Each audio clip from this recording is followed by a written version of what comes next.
ஆடு மாடுகளையும் புறாக்களையும் ஆலயத்திற்கு வெளியே கொண்டு போங்கள். வியாபாரத்திற்கென்று ஒதுக்கிய இடத்திற்கு போங்கள்.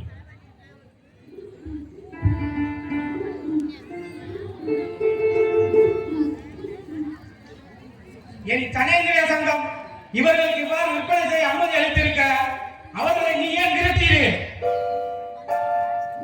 என் வீடு ஜெப வீடு என்று இருக்க இதை கல்வர்கள் குகையாக்கலாமா? ஆலயத்தை வியாபார கூடமாக்காதீர்கள். போங்கள் வெளியே.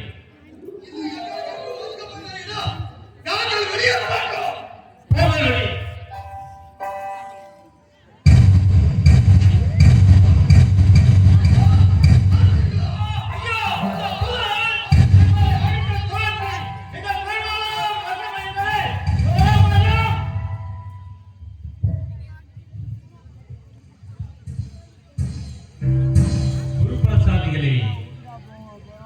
என் தந்தையின் வீட்டில் இவ்வித அலங்கோலம் நடப்பதை பார்த்துக் கொண்டிருக்கலாம்.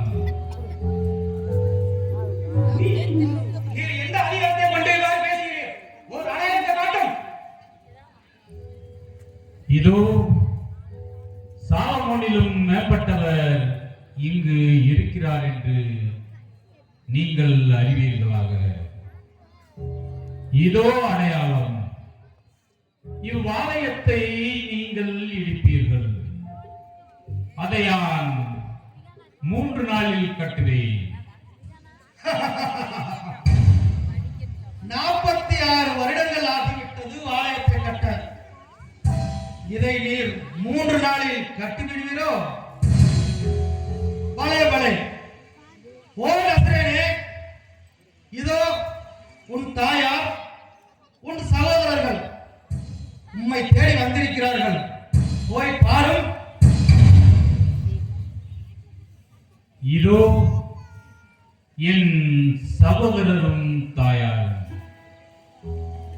என் பிதாவின் சித்தப்படி நடக்கிறவன் எவனோ அவனே என் சகோதரனும் சகோதரியும் தாயுமாய் இருக்கிறான். ஒருவன் எனக்கு ஊழியம் செய்தால் என் பிதா அவனை குணப்படுத்துவார். இப்போது என் ஆத்மமானது கலக்கமுற்றிருக்கிறது. நான் என்ன செய்வேன்? பிதாவே, இவ்வேளையிலிருந்து என்னை ரட்சியும். ஆயினும் இதன் நிமித்தமாகவே இவ்வேளைக்கென்றே வந்தேன். பிதாவே, உம்முடைய நாமத்தை மகிமைப்படுத்தி அருளும்.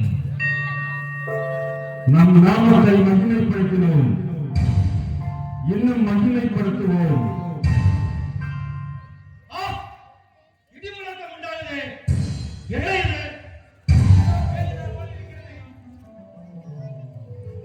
இந்த குரல் என்னை பற்றி அல்ல, உங்களை பற்றியே உண்டாயிற்று.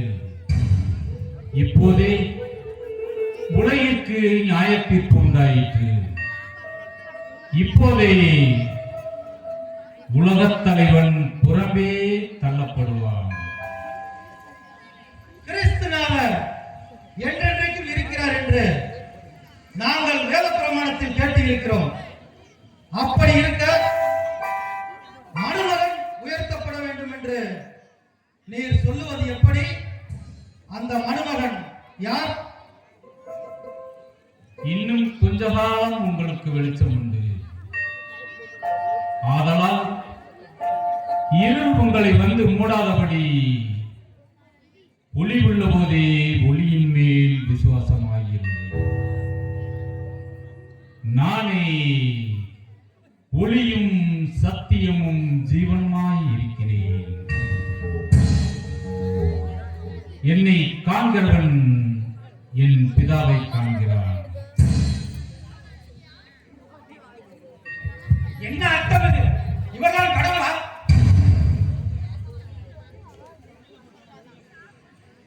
சீசர்களே, நீங்கள் காண்கிறவைகளை காணும் கண்கள் பாக்கியம் பெற்றவை. ஏனெனில் அநேக தீர்க்கதரிசிகளும் ராஜாக்களும் நீங்கள் காண்கிறவைகளை காணவும் கேட்கவும் விரும்பியிருந்தாலும் அவர்கள் காணவும் இல்லை கேட்கவும் இல்லை என்று மெய்யாகவே மெய்யாகவே உங்களுக்கு சொல்லுகிறேன். போதகரே, ஏதோ உண்மை கொலை செய்ய மனதாயிருக்கிறான். ஆனால் நீர் இவ்விடத்தில் இருந்து வேறு எங்கேயாவது சென்று விடுவது நலம். நான் இன்றைக்கும் நாளைக்கும் பசாசுகளை ஓட்டுகிறேன், வியாதியஸ்தரை குணப்படுத்துகிறேன்.